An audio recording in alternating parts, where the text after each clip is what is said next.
don't see a lot of monuments in Britain because of the 2 million civilians who died in Germany. The costs of war are brutal, they're terrible, they're horrifying. There's a vast difference in moral scope between deliberately going into a civilian area and murdering everyone you can find and trying to kill a terrorist who is deliberately hiding beneath a civilian area, hiding their rockets in civilian areas, starving their own people.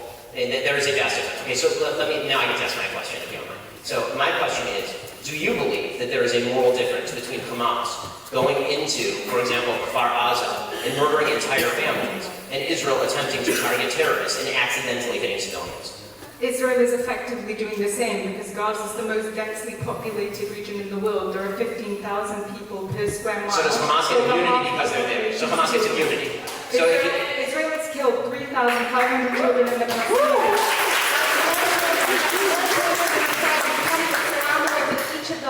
So just to be clear, your logic is that if you're a terrorist group located in a densely populated community, you hide behind civilians, you're now immune. Where are the children meant to go? So you're immune. Okay. That's why I haven't used the dimensions, but okay. Your logic is that since 2005, 23 out of every 24 conflict deaths have been Palestinian.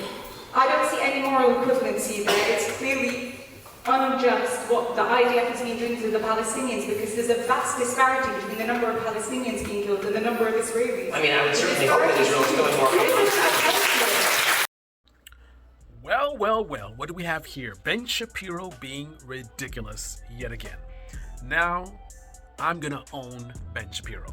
So he's making a whole big deal about this idea that all a terrorist needs to do is to use human shields and they're immune.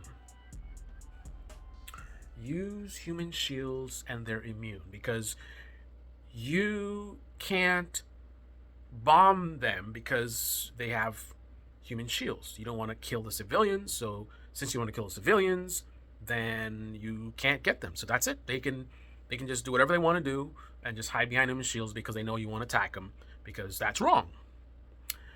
The problem with Mr. Facts Don't Care About Your Feelings is he is acting as if these are the only options. Either you kill all the civilians or you do nothing, right? So if someone says you can't just bomb a whole building with civilians in there just to get a couple of Hamas, like that's wrong, then you act as if this is how things are in this country. It's like left, right, Democrat, Republican. It's everything's binary, right? Polar, right? Got this side, that side. There's nothing else. You got two choices. You got Trump or you got Biden. That's it.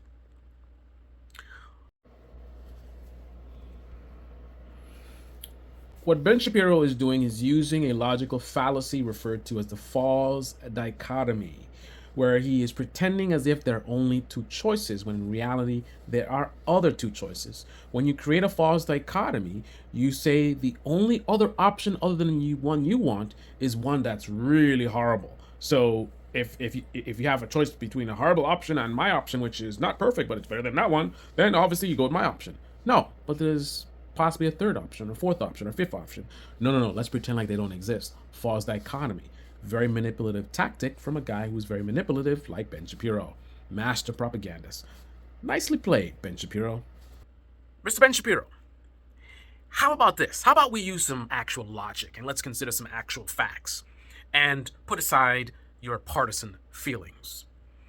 If the goal is to go after Hamas, then maybe what you should do is go after Hamas. Instead of bombing a building with potentially hundreds of civilians just to get 12 Hamas, go after Hamas. How about that? What does that mean? Well, first of all, from my understanding, a lot of the leaders of Hamas are not even in the Gaza Strip. They're in another country. So a lot of the energy and focus should perhaps be on the leadership in that other country. Talk to the other country, go after, whatever it is, special ops, right? So that's number one. I mean, you see the leader of Hamas roaming around doing interviews. He ain't doing that in the Gaza Strip, right? If Israel really wants to go after Hamas, go after Hamas. How are you bombing and killing all these civilians? Meanwhile, the head of Hamas is just hanging around doing stuff. Oh, we're going to do October 7th over and over again. You guys got all this bombs and all this technology and everything, and he's just chilling. Go get him. Go get the leadership that's in another country. If you want to get Hamas, go get Hamas. And for the Hamas that's in a building with a bunch of people, first of all, how you know they're in there? If you have 12 Hamas people that are in some apartment building, how would you know that? The only way that you know that is if you are gathering intelligence. So you mean to tell me, and how do you gather intelligence? That means you have agents on the ground. That means Israel has some kind of special forces that are on the ground that have infiltrated, local people, and they've identified Hamas agents, supposedly. And you know they're in this building. You know where they're at. So if you want to get Hamas, and you know where they are, exactly where they are, right? Which is what they're saying. Hamas is in that building. If you know they're in the building, and the only way you know is because you got special forces. If you got special forces on the ground and you know where Hamas are, go get them. Go get them. Go get the actual ground warfare. That's the way and this is not new. Human shields are not new. It's not a new thing. I'm tired of this gaslighting, man. We've been dealing with this stuff for decades. When you have this type of situation, you need close quarters combat, right? Those same special forces that have identified Hamas, they need to go in and take them out. Hamas, not the whole building. You take out Hamas. Now, unfortunately, this is war. And see, this is the argument that they're making, but it's some bad faith gaslighting, right? I'm going to say the same thing that they're saying, but I'm going to say it in good faith, right? With some integrity. Because of the fact that this is war, yes, the special forces can identify where Hamas are, and they can go at them directly, but unfortunately, you're probably going to have some innocent civilians that will get killed as a result. It's not really going to be a way. It'll be really difficult for you to just go and just get the 12 guys down there, right? Some civilians are going to get hurt, but the numbers would be very, very low if you do what has been done for decades in this scenario. Precision strikes, right? Close quarters combat. You go in with your troops on the ground. The same people that told you Hamas is in there, they go in there, right? Not necessarily, I mean not literally, right? Because you could have people that are surveillance guys, right? And you have guys that are actually combat guys. But regardless, the same way you got those guys in there to know where they're at, you send people in there to take them out. You know what? I'm actually an idiot. Because in the United States, when you have like a hostage situation, so let's say somebody breaks into a store or something, or even a bank, and they hold hostages. The reality is we do the same thing that IDF does.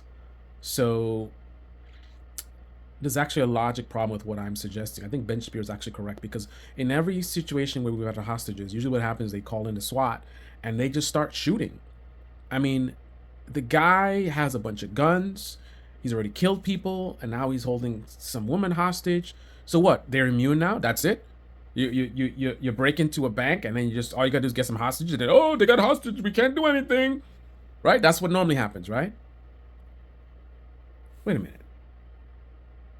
A lot of people are struggling in the Gaza Strip, right? So you can buy people off, right? You pay off certain people to give you tips, give you information, right? There's a lot of stuff that you can do to figure this out. But the bottom line is you need to get in there and get to Hamas in the other country where the leadership are, and in the Gaza Strip, the places, however, I'm telling you, however you know that they're in a building, you go in that building and you get them. You don't take out the whole building. How do you deal with the situation? How do you get with Hamas? The same way you would if they were in a civilian building in Israel. Right? Don't play stupid, man. I'm not stupid. Don't insult my intelligence. If Hamas were in a basement of a hospital in Israel, the IDF would be using a very different tactic. So I'm saying to you, if they're actually trying to avoid civilian deaths the way they would if it was in Israel, then use the same techniques you would use in Israel in the Gaza Strip. The only reason to change up is if you don't care about killing civilians. When 95% of the people that you kill are civilians, it's not a mistake. It's intentional. It's by design. Stop with the bullshit. Ben Shapiro and all others who make this stupid argument about what else are they supposed to do? What they supposed to do? Go get Hamas. Stop bombing children and babies and women. Go get Hamas. That guy that's doing their interviews, you can't find out where he's at, where he's going to do his next interview. You can't pay off some journalist to do a very, very bad thing and let you know when they're going to do the interview and you go get him. Think about the message that you would send if you took out the founder of Hamas. Go do that, Israel. And stop with your bullshit. Stop gaslighting us. If you want to take out Hamas, go take out Hamas. Stop killing women and children. Right? And for those people who keep asking, oh, do you condemn what happened on October 7th? Do you condemn what's happening every day right now? Why are you worried about what happened weeks ago and you don't care about what's happening now? Stop the bullshit. This is the Debate Me channel. Debate me in the comment section below. Click on the like button. Subscribe. Debate me in the comment section below. Had to be said. And I don't know why no one else is saying it. Because that woman, she was there debating Ben Shapiro, and he's giving her that bullshit excuse. And she's just sitting there. She's focused. She's making some good points, but she's just like, she has her talking points. You know, oh, they're killing more than whatever, but they're killing more. But it's the same thing. No, answer the question. Answer the question. He's hitting you. You think he got you. Oh, they're immune. They're immune. No, they're not immune.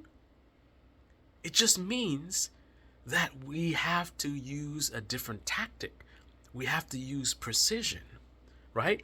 We have to address the fact that killing thousands of civilians is not acceptable. So we're going to have to get it done another way. That's all. You don't just say, well, what we can do? We got to blow the whole building. Bullshit. Come on.